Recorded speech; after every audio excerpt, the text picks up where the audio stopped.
So we are with some bright students. नाम? देवांशु, निशांत, पृथ्वी, ऐश्वर्य, Jadon. Jadon. अब याद आया, पर्सनैलिटी तो पहचान में जाता। आज का पेपर कैसा था, एक्सप्लेन करो। ठीक ही था पर लोग क्वेश्चन सारे ट्रिकी science बहुत वाले आए थे। ठीक ही था, क्वेश्चन बहुत ट्रिकी आए थे। एज एक्सपेक्टेड वो इंटीग्रेशन तो हमेशा ही ट्रिकी आता है, वो भी आपको कैसा लगा? सेक्शन भी थोड़ा ज़्यादा ट्रिकी था और लेंदी तो हमेशा रहता ही है। लेंदी बहुत था आजकल। लेंदी पेपर था। 5 मार्कर वाले तो इजी थे, डायरेक्ट फार्मूला ही लगाना था, लेकिन जो 2-3 नंबर वाले थे इंटीग्रेशन के, उनमें सोचना पड़ रहा था। आपके साथ वैसे पूरा इजी था, बस 2 नंबर में 1-2 क्वेश्चन इंटीग्रेशन के वो अच्छे थे। अच्छा था, मीडियम लेंथी था, बस 2 नंबर में 1-2 क्वेश्चन से बहुत अलग ही कुछ थे, समझ नहीं आया। हाँ, इंटीग्रेशन के थे। इंटीग्रेशन का ही, हाँ। इंटीग्रेशन हमेशा हार्ड रहता ही है, उसमें पता नहीं चलता क्या कहाँ से आ जाए। आई थिंक टॉपिक का ही प्रॉब्लम है वो। 5 नंबर वाला था, 5 नंबर वाला जो इंटीग्रेशन का क्वेश्चन था, उसमें डायरेक्ट ही फार्मूला लग रहा था, लेकिन जो 2 नंबर वाला था उसमें सब्स्टिट्यूशन वगैरह करना, क्योंकि वो डेफिनेट इंटीग्रल का था, तो उसमें समझ नहीं आ रहा था कैसे करना है। तो जैसे आप लोग बता रहे हो कि इंटीग्रेशन हार्ड आ रहा है, तो अब जो बच्चे 11th से 12th में आएंगे उनको क्या कहोगे तुम कि क्या करें वो जो उनको थोड़ा ठीक हो जाए? मैं तो कहूँगा क्वेश्चन ही प्रैक्टिस करें उसमें, क्योंकि क्वेश्चन पे ऊपर डिपेंड करता है, प्रैक्टिस के ऊपर ही। जितना प्रैक्टिस करेंगे उतना ही होगा। पहले इंटीग्रेशन निपटा लो, बाकी देख लो जो भी देखना है। मतलब मेन इंटीग्रेशन है। कैलकुलस पे जितना फोकस करेंगे उतना ही है, क्योंकि 35 नंबर की कैलकुलस आती है पेपर में, तो जितना उसे सॉल्व करेंगे स्टार्टिंग से ही, तो उतना ही बढ़िया रहेगा। 11th में जो फिजिक्स का कैलकुलस पढ़ा था, मैथ्स पढ़ने से पहले वो फिजिक्स का कैलकुलस रिवाइज करके फिर एग्जाम्पलर वगैरह के क्वेश्चन ज़्यादा करने। एग्जामिनर से क्वेश्चन आए क्या? हाँ आए। बस पीवाई के जितने सारे हो सकते हैं सारे कर लो, उसमें काम चल जाएगा। पीवाईक्यू से काम हो जाएगा? सिर्फ पीवाई की, हाँ। अगर मैं 5 साल के पीवाईक्यू कर लेता हूँ तो कितने नंबर आ जाएंगे इस पेपर में? इस पेपर में 70 के करीब। यस, आ जाओ।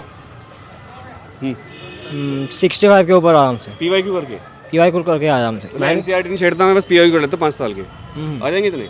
मैंने तो किया है उतने। एनसीईआरटी की मिसलिनियस भी करनी है, साथ में पीवाईक्यू करोगे तो काफ़ी नंबर आते हैं। क्वेश्चन मिसलेनियस आ रहे हैं। आ जाओ हाँ, बेटा, आ आ जाओ। सकता है। ये मत सोचो कि दूसरे स्कूल के बच्चे खड़े हैं, बच्चे तो बच्चे ही होते हैं। और जब तुम इस साल निकल जाओगे फिर तो सारे बराबर ही हो जाओगे। नाम बताइए अपना। सर विपिन शर्मा। प्रियांशु कुंडू, नाजिम मलिक। नाजिम, क्या बात है। आज का पेपर कैसा लगा आपको? मतलब ठीक था, मॉडरेट, थोड़ा सा हार्ड लगा। आपको? सर ठीक था, ज़्यादा स्कूल में पढ़ाता हूँ, वहाँ के बच्चों का सेंटर आपके स्कूल में लगा हुआ है। आपको कैसा लगा? पेपर मॉडरेट था। ओ भाई, easy hard medium? Medium. Medium. आज मुझे कई बच्चों ने बताया कि उनका पेपर छूट गया। लेंदी पेपर था ये? लेंदी था पेपर? कितने बच्चे मानते हो तुम में से लेंदी पेपर था? हाथ खड़ा कर लो। सारे मानते हो? आप नहीं मानते?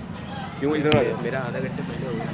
इस बच्चे का पेपर आधे घंटे पहले हुआ है, तो क्या स्ट्रेटजी अपनाई आपने इसके लिए? मैंने 2 नंबर से स्टार्ट किया, क्योंकि 1 नंबर वाले में टाइम ज़्यादा लगता ऊपर है लिख ना। दिया था 2 नंबर वाला सेक्शन। हाँ, मतलब सेक्शन ऊपर टीचर मेंशन, लिख जाता है हाँ हाँ, सेक्शन मेंशन करके सेक्शन वाइज।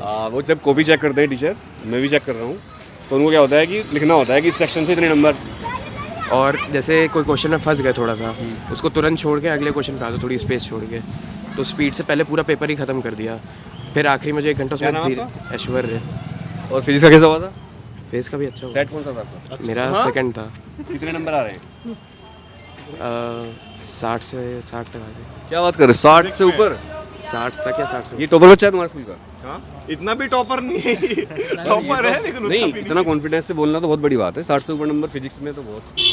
आ सकता। क्या स्ट्रेटजी करी आपने पढ़ने की पूरे साल? मैंने तो जेई का पढ़ा था बस, तो अच्छा, JEE का। मैथ्स का और फिजिक्स का तो जेई का पढ़ के सीबीएसई इजी लगती है? बहुत इजी। बस डेरिवेशन का है, डेरिवेशन आई नहीं उस पेपर में, नहीं से तुम फायदा इसीलिए हो गया। निकल जाता है। हाँ। रजिस्ट्रेशन वाला क्वेश्चन कर दिया था? हो गया था, सही आंसर आ गया था? अब याद नहीं क्या था, लेकिन पापा क्या आंसर हो करते गया था। बिजनेस करते हैं, तो क्या बनना चाहते हो आगे चल के? कुछ भी जो चले। कह रहा दूल्हा बनना चाहता हूँ। आपका फिजिक्स में कितने नंबर आ जाएंगे? पता नहीं, 50 के ऊपर आ जाना चाहिए। किस किस के फिजिक्स में 50 से ऊपर नंबर आ जाएंगे? आ जाएंगे, हो जाएंगे? आ जाएंगे। 50 से ऊपर? नहीं, 45 प्लस 50 से ऊपर। आपके? 55-60 के बीच में आ तो यानी कि तुम सब टॉपर्स बच्चे हो, अच्छे पढ़ने वाले बच्चे हो, है ना? इलेक्ट्रिक फ्लक्स की डेफिनेशन बता दो कोई। Anybody? Perpendicular number of perpendicular field lines. Perpendicular पहले ही बोल दिया तुमने। पिछली बार भी देखा मैंने इंटरव्यू में जब फिजिक्स में आया था मैं। देखा था पिछली बार। नहीं, आप तो थे, आपका मुझे याद है, फेस याद हो जाता है कुछ बच्चों का। इंटरव्यू देख के आए। 11th के बच्चों को क्या सलाह दोगे पढ़ने के लिए? बिल्कुल ईमानदारी वाली बात बोलना, वीडियो मत सोच के बोलना, दिल से बोल दो कुछ भी। सबसे पूछूंगा मैं, पढ़ाई, पर्सनल लाइफ, सब कुछ बोल दो। जो तुम्हारा एक्सपीरियंस है अब तक का, बचपन से लेकर अब तक का स्कूल का एक्सपीरियंस जो है उसको बता दो बच्चों को। प्रोक्रेस्टिनेट मत करना और फ़ोन ज़्यादा मत देखना। और इसमें आपको स्कूल की कोई बुराई नहीं करनी, लेकिन अपना पर्सनल एक्सपीरियंस बताना खुल के। एनीथिंग, पर्सनल, पढ़ाई, कुछ भी। क्वेश्चंस की ज़्यादा प्रैक्टिस करो कि मतलब थ्योरी ज़्यादा रटने से कुछ फ़र्क नहीं पड़ने वाला। लाइफ सलाह क्या दोगे बच्चों को, छोटे बच्चों को जो तुम्हें देख रहे होंगे इस टाइम, जूनियर बच्चे? यही कि मतलब ऐसी बात बोल दो जो याद कर दो, यार भैया ने एक बात बताई थी, भाई काम आ गया हमारे। कि मतलब ज़्यादा गर्लफ्रेंड बॉयफ्रेंड के पीछे मत पड़ो। नहीं चलेगा ये बहुत ज़रूरी है, इससे बहुत बच्चे बर्बाद हो रहे हैं। नहीं आप डिपेंड करता है, बच्चा टू बच्चा डिपेंड तो करता आप जैसे बच्चे बहुत कम होते हैं, इतनी समझदारी वाली बात, वो पेरेंट्स का फ़र्क भी पड़ता है। है। सर कंसिस्टेंट रहना चाहिए पढ़ाई को लेकर। बहुत मुश्किल नहीं है मुश्किल है पर करना पड़ेगा। आपके हिसाब से? सर एक तो कंसिस्टेंसी ज़रूरी है कि आप स्टार्टिंग से पढ़ रहे हो। दूसरे का पॉइंट नहीं बोलना कुछ। हाँ हाँ अरे दूसरे का अपना नहीं, नया मैं point सोच बताओ। के ही आया था। और एक ये पर्सनल अगर आप जाओ तो यही कि लड़की वड़की से कम, और फ़ोन वोन में ज़्यादा नहीं, गेम में थोड़ा कम, और पेपर्स के जब टाइम भी मैं बच्चों से पूछता हूँ लड़कियों से बहुत दूर रहने की सलाह देते हैं, सीनियर, वो रीजन क्या है इसका, मतलब क्या होता है इससे? सर कुछ नहीं होता, बट फिर भी मतलब डाइवर्ट हो जाता है। डाइवर्ट हो जाता है माइंड, और टाइम हर जगह डाइवर्ट हो जाता है कि उसे भी टाइम देना है और पढ़ाई को भी। तो मतलब लड़की अगर गर्लफ्रेंड है कोई तो बहुत ज़्यादा टाइम देना पड़ता है, ऐसा मानते हो आप?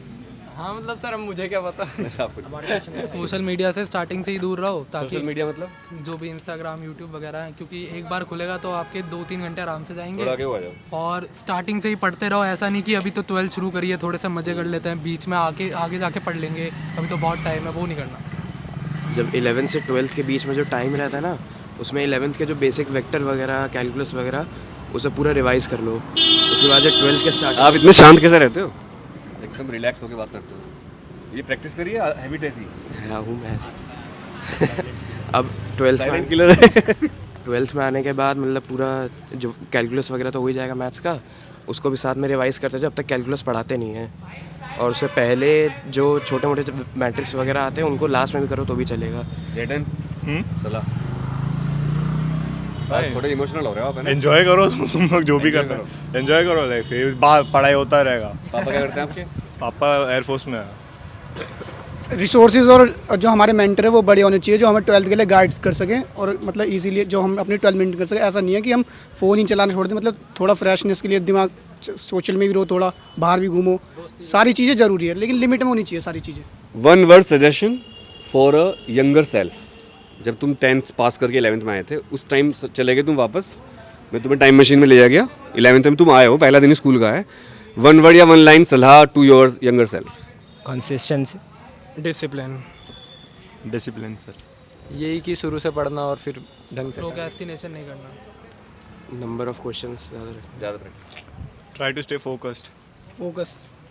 तो भाई हमारा चैनल है फिजिक्स हेडक्वार्टर्स, उसको फॉलो कर लेना, और जो भी इंस्टाग्राम पे भी है, तो कोई बात हो तो डीएम भी कर सकते हो।